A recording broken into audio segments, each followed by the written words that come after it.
Bonjour, nous sommes à Davézieux en Ardèche, aux portes d'Annonay, à une quarantaine de kilomètres de Valence ou de Saint-Étienne, et nous allons visiter ensemble maintenant le musée des papeteries Canson et Montgolfier.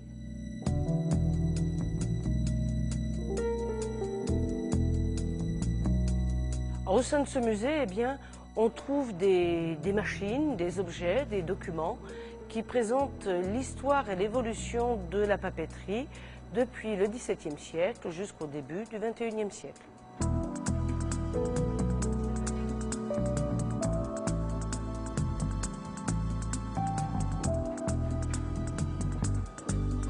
Notre volonté est de remettre le visiteur dans l'ambiance du moulin à papier. Nous avons évidemment des machines animées, donc un environnement sonore qui nous permet de connaître les conditions de travail des papetiers.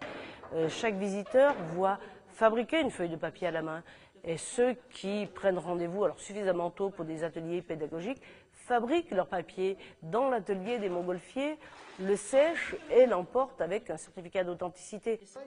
Le papier à la main est fabriqué sur un tamis, une forme, et on va cueillir la pâte à papier. Sur cette forme, on va cueillir les fibres pour constituer une feuille.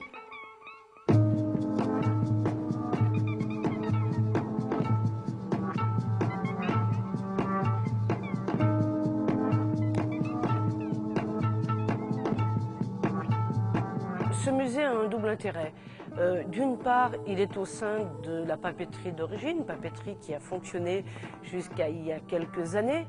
Et d'autre part, c'est la maison natale des frères Montgolfier, car n'oublions pas qu'avant d'être les inventeurs de l'aérostat, les frères Montgolfier sont avant tout des papetiers. Et les liens entre leur invention du ballon et la papeterie sont très forts.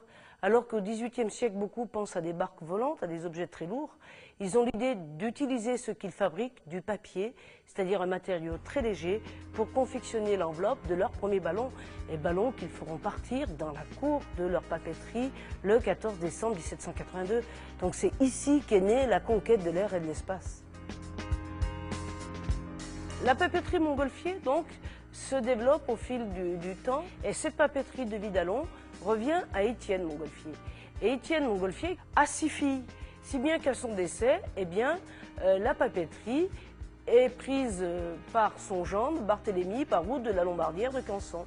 Et c'est à ce moment-là que le nom Canson rejoint celui de Montgolfier pour le papier et deviendra ensuite un terme de marque de papier. Le papier Canson que vous achetez est pour la plus grande partie fabriqué sur le bassin annonnéen et transformé également ici.